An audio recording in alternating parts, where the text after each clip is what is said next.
बोलो। ओके चलो। Hello global viewers, listeners,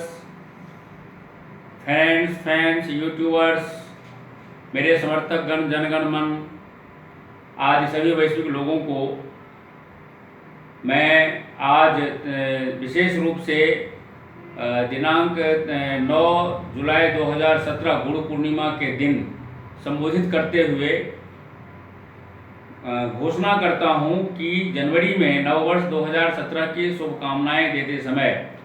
प्रधानमंत्री श्री नरेंद्र मोदी जी को, आरएसएस चीफ श्री मोहन भागवत जी को, बीजेपी के अध्यक्ष श्री अमित शाह जी को, बिहार के तत्कालीन राज्यपाल व दलित नेता श्री रामनाथ कोविंद जी को तथा अन्य सभी राजगढ़ से संबद्ध राजनीतिक दलों के राष्ट्रीय अध्यक्षों को व वरिष्ठतम नेताओं को मैंने आदेश देते हुए कहा था कि बिहार के तत्कालीन राज्यपाल व दलित नेता श्री रामनाथ कोविंद जी को यदि आप लोग राजगढ़ दलों का संयुक्त रूपेण राष्ट्रपति पद का आगामी उम्मीदवार नहीं बनाएंगे तो सभी राजनीतिक दलों में मौजूद मेरे भक्त 100 सांसदों व विधायकों द्वारा मेरे नामांकन पत्रों पर मेरी उम्मीदवारी के पक्ष में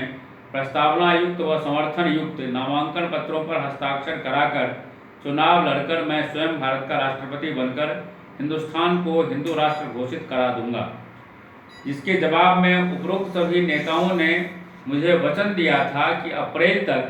श्री रामनाथ कोविंद जी को राजगढ़ का संयुक्त प्रत्याशी के रूप में घोषणा करके स्वामी ओम जी द्वारा प्रस्तावित हिंदू राष्ट्र का मार्ग प्रशस्त कर दिया जाएगा। लेकिन अप्रैल महीना तक राजगढ़ के संयुक्त नेताओं द्वारा उपरोक्त घोषणा नहीं करने के दुष्परिणाम स्वरूप मेरे नामांकन पत्रों पर सभी दलों के राजनीतिक दलों के 100 सांसदों व विधायकों द्वारा मेरे पक्ष में प्रस्तावना युक्त व समर्थन युक्त हस्ताक्षरें कराकर मई महीने में मुझे खुद को राष्ट्रपति पद का प्रत्याशी घोषित करना पड़ा, जिससे हतोत्साहित होकर उपरोक्त सभी नेताओं ने मेरे उपरोक्त शर्तानुसार मुझे दिए हुए उनके उपरोक्त वचनों को निभाते हुए जून में श्री रामनाथ कोविंद जी को राजगढ़ के संयुक्त उम्मीदवार के रूप में राष्ट्रपति पद के प्रत्याशी घोषित करते हुए उनसे नामांकन पत्र भराने के बाद उपरोक्त सभी नेताओं ने मुझसे प्रार्थना करते हुए कहा था कि यदि आप राष्ट्रपति पद का नामांकन पत्र खुद भी भरेंगे तो विपक्षी पार्टियों के संयुक्त उम्मीदवार मीरा कुमार राष्ट्रपति बनकर सोनिया गांधी आदि अन्य देशद्रोही भ्रष्ट नेताओं के सहयोग से देश को बेचकर हिंदुस्तान को गुलाम बना देंगे। इसीलिए हिंदुस्तान को हिंदू राष्ट्र बनवाने हेतु व हिंदुओं के हित में मैंने मेरे राष्ट्रपति पद का प्रत्याशी वाला 100 सांसदों व विधायकों द्वारा हस्ताक्षरित मेरे नामांकन पत्रों को फाड़कर मैंने फेंक दिया तथा संपूर्ण भारत के सभी दलों के अधिकतम सांसदों व विधायकों की आत्माओं में व दिलो दिमाग में मेरे तांत्रिक वशीकरण देवी शक्तियों द्वारा उनमें सद्बुद्धियों को घुसाते हुए मैंने उनसे अपील की कि आगामी दिनांक 17/7/2017 को अपनी अंतरात्मा की आवाज़ के अनुसार दलित नेता श्री रामनाथ कोविंद जी को वोट देकर राष्ट्रपति बनाएं, जिसके सुपरिणाम स्वरूप श्री रामनाथ कोविंद जी को मैं राष्ट्रपति जरूर बनाऊंगा तथा उपरोक्त नेताओं द्वारा प्रदत्त उपरोक्त वचनानुसार 2019 तक इस भारत को हिंदू राष्ट्र जरूर घोषित कराऊंगा।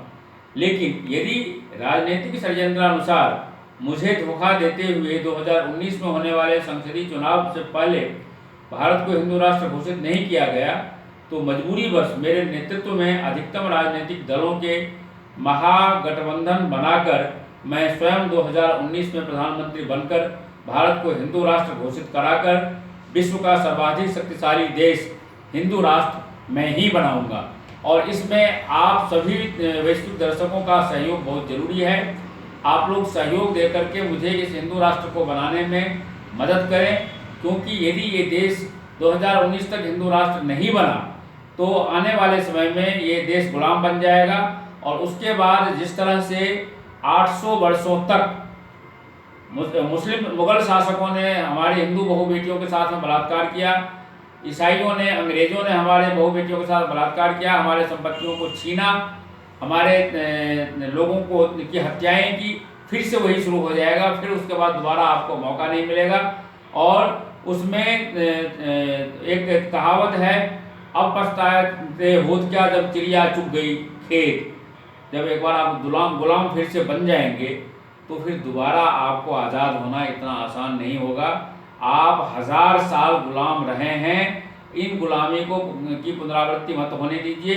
हे हिंदुओं, मेरी आपसे हाथ जोड़ करके प्रार्थना है, एक हो जाओ जाति विहीन हिंदू। मेरी जो ओम जी हिंदू सेना है उसके बैनर तले, या ओम जी हिंदू राष्ट्र निर्माण महासंघ के बैनर तले, या ओम जी रामराज्य निर्माण महासंघ के बैनर तले एकत्रित होकर के हिंदू राष्ट्र बनाने में मदद करो। यदि आप अब भी नहीं चेते, आपने देख ही लिया है बंगाल में आधा बंगाल इस्लामिक देश बन चुका है